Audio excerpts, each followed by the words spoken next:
Hey, this is a video in a playlist, yes, but the holiday playlist, okay? This is not in topography. This is a special holiday video. Memorial Day. Memorial's in the Bible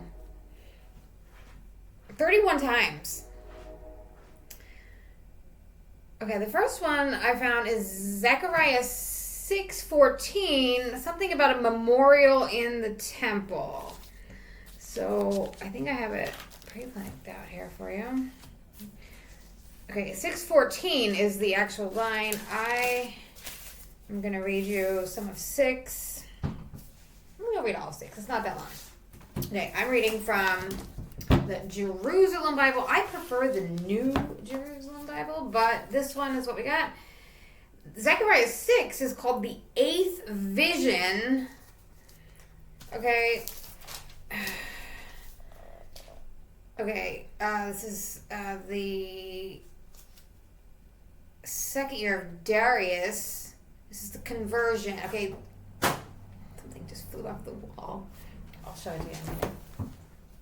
It's raining here. It's been raining here for like a month, and everything is wet and moist, and everything started falling. Okay. Anyway, Zechariah. Okay. The first vision was horsemen. Second vision was the horns and the smiths. Third vision was the measurer. 2 exhortations to the exiles. That's Zechariah 2. Zechariah 3 is the 4th vision, which is the investiture of Joshua, the coming of the branch. Zechariah 4 is the 5th vision, the lampstand and the olive trees, the 3 sayings about Zerubbabel. Zechariah 5 is the 6th vision, the flying scroll. The 7th vision, the woman in the bushel. And I'm going to be reading to Zechariah 6, the 8th vision, which is the chariots and the votive crown. Okay. Again, I raised my eyes, and this is what I saw. 4 chariots coming out between 2 mountains. And the mountains were mountains of bronze. And the first chariot had red horses. The second chariot had black horses. The third chariot had white horses. And the fourth chariot had vigorous piebald horses. And I asked the angel who was talking to me, and I said, "What is the meaning of these, my Lord?" The angel answered, "These are going out to the 4 winds of heaven after standing before the Lord of the whole world. The red horses are going out to the north. The red horses are going out to the country of the east. The black horses are going out to the country of the north. The white horses are going out to the country of the west. And the piebald are going out to the country of the south." That might say speckled in another version. Okay. They came out vigorously, eager to patrol the world. And he called to me and he said, "See those going northward." Okay, which was the black horses went north. Okay, see those going northward will make the Spirit of the Lord descend on the country of the north. And those who are far away will come and rebuild the sanctuary of the Lord. And you will learn that the Lord has sent me to you. This will happen if you listen carefully to the voice of the Lord your God. And the word of the Lord was addressed to me as follows: "Take the offerings of the captives of Heldiah, Tobijah, and Jedediah, and go to the house of Hosea, the son of Zephaniah, who has arrived from Babylon, Take the silver and gold and make a crown and set it on the head of Joshua, son of Jehozadak, the high priest, and say this to him. The Lord says this, here is a man whose name is Branch. Where he is, there will be a branching out, and he will rebuild the sanctuary of the Lord. It is he who is going to rebuild the sanctuary of the Lord. It is he who is going to wear the royal insignia. He will sit on his throne as ruler, and a priest shall be at his right hand. Not a witch. A priest shall be at his right hand. Perfect peace will reign between these two, while the crown will be a glorious memorial to Heldiah, Tobijah, and Jedediah, and to Hosea, the son of Zephaniah, in the sanctuary of the Lord. Okay, so the crown is a glorious memorial. Okay, the next one we got a memorial. You guys already know. I passed over Exodus 12. I'm going to pass through the land of Egypt this night, smite all the firstborn in the land, both man and beast, against all the gods of Egypt. I will execute judgment. I am the Lord. And the blood shall be to you for a token upon the houses where ye are. And when I see the blood, I will pass over you, and the plague shall not be on you to destroy you when I smite the land of Egypt. And this day shall be unto you a memorial, that ye shall keep it a feast to the Lord throughout your generations. Ye shall keep it a feast by an ordinance forever. And this day shall be unto you for a memorial. Ye shall keep it as a feast throughout all your generations. Ye shall keep it as a feast by ordinance forever. Okay, that's Exodus 12:14. Exodus also 13:7 and through 9 says the same thing, I think. Unleavened bread shall be eaten 7 days. There shall be no leavened bread with thee, neither shall there be any leaven in all thy quarters, and thou shalt show thy son in that day, saying, this is done because of that which the Lord did unto me when I came forth out of Egypt. And it shall be for a sign unto thee and upon thy hand, and for a memorial between thy eyes, that the Lord's law may be in thy mouth.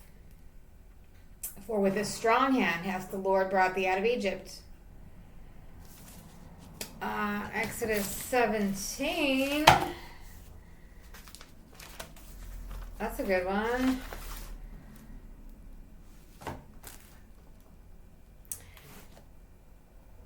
Well, Exodus 17 starts off with the water from the rock, and then it goes down to the battle against the Amalekites. This is a study on memorial. The word memorial is found here. The Amalekites came and attacked Israel at Rephidim. Moses said to Joshua, pick out men for yourselves, and tomorrow morning march out to engage Amalek. I, meanwhile, will stand on the hilltop, and the staff of God in my hand. And Joshua did as Moses told him, and marched out to engage Amalek, while Moses and Aaron and Hur, H-U-R, went up to the top of the hill. And as long as Moses had kept his arms raised, Israel had the advantage. But when he let his arms fall, the advantage went to Amalek. And Moses' arms grew heavy, so they took a stone and put it under him. And on this he sat, Aaron and Hur, supporting his arms, one on one side, one on the other. And his arms remained firm until sunset. And with the edge of the sword, Joshua cut down Amalek and his people. Then the Lord said to Moses, write this action down in a book and keep a memory, a memorial of it. And say in Joshua's hearing that I shall wipe write this act down in a book. And say in Joshua's hearing, it sounded like his court hearing, but I guess just say in his ear that I shall wipe out the memory of Amalek from under heaven.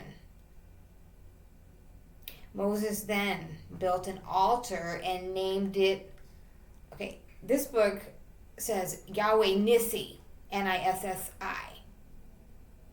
We can check it out what yours says. This is 17 lines 15 or 16 here, 16. Okay. He called it Yahweh Nissi because he said, lay hold of the banner of the Lord. The Lord is at war with Amalek from age to age.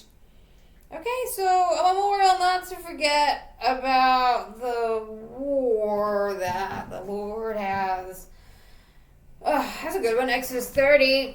Thou shalt take the atonement money of the children of Israel and shall appoint it for the service of the tabernacle of the congregation, that it may be a memorial unto the children of Israel before the Lord to make an atonement for your souls. That was Exodus 30:16. We got Leviticus 2:1, meat offering. And when any will offer a meat offering unto the Lord, his offering shall be of fine flour. He shall pour oil on it, frankincense thereon. He shall bring it to Aaron's sons, the priests. And he shall take out his handful of flour, of his oil thereof, and the frankincense thereof, and the priest shall burn the memorial of it upon the altar, to be an offering made by fire of a sweet savor unto the Lord. And the remnant of the meat offering shall be Aaron's sons, and it is a thing most holy of the offerings of the Lord made by fire, the meat. And if thou shalt bring an oblation of meat offering baken in the oven, it shall be unleavened cakes with fine flour mingled with oil, or unleavened wafers anointed with oil. And if thy oblation be a meat offering in a pan baken, it shall be a fine flour, unleavened, mingled with oil. Thou shalt part it in pieces and pour oil on. It's a meat offering.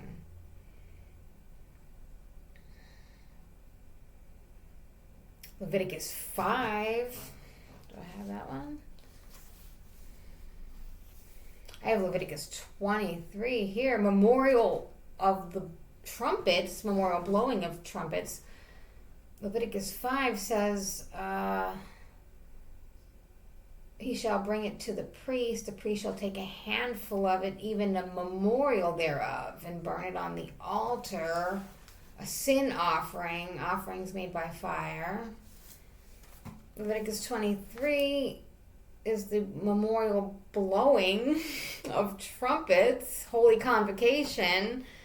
That's 23, 24, which is, Leviticus 23 is the ritual for the annual feasts. We talks about the Sabbath, the Passover, and the Feast of the Unleavened Bread, the first sheaf, the Feast of Weeks, first day of the 7th month is where we're starting.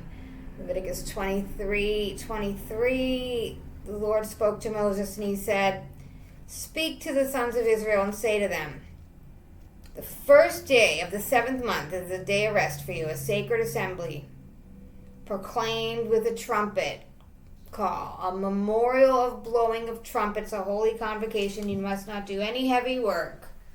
You must offer a burnt offering.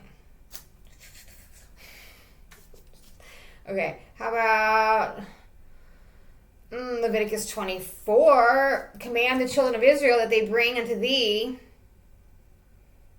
bring me, pure olive oil beaten for the light. Cause the lamps to burn continually without the veil of the testimony. In the tabernacle of the congregation shall Aaron order it from evening until morning before the Lord continually, and it shall be a statute forever in your generations. He shall order the lamps upon the pure candlestick before the Lord continually, and thou shalt take fine flour and bake 12 cakes thereof. 2/10 deals shall be in one cake, and thou shalt set them in 2 rows, 6 on a row, upon a pure table before the Lord. Thou shalt put pure frankincense on each row, that it may be on the bread for a memorial, an offering made by fire to the Lord.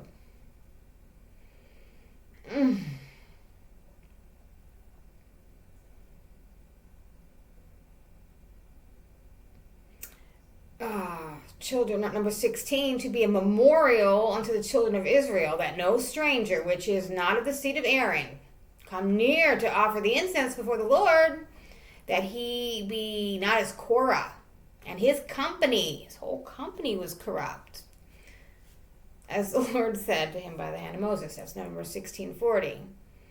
How about Numbers 31:54? Moses and Eleazar the priest took the gold of the captains of thousands and hundreds and brought it into the tabernacle of the congregation for a memorial for the children of Israel before the Lord. How about Joshua 4:7? The waters of Jordan were cut off before the ark of the covenant of the Lord. When it passed over the Jordan, the waters of the Jordan were cut off, and these stones shall be for a memorial until the children of Israel forever. Okay, so I think there's some stones in the Jordan. How about Nehemiah 2:20? The God of heaven will prosper us, therefore we his servants will arise and build. But ye have no portion, nor right, nor memorial in Jerusalem. Get the fuck out, deported, foreign invader. Okay, how about Esther 9:28? The day should be called Purim, remembered through every generation, every family, every province, every city. The days of Purim should not fail to be remembered among the Jews, nor the memorial of them perish among their seed. That was the remembering that the day the Jews had power over their enemies. How about Psalms 9? Thou enemy, destructions are come to a perpetual end. Thou hast destroyed the cities, their memorial is perished with them. Psalms 135, thy name, O Lord, endureth forever, and thy memorial, O Lord, throughout all the generations. Hosea 12:5, even the Lord God of hosts, the Lord is his memorial.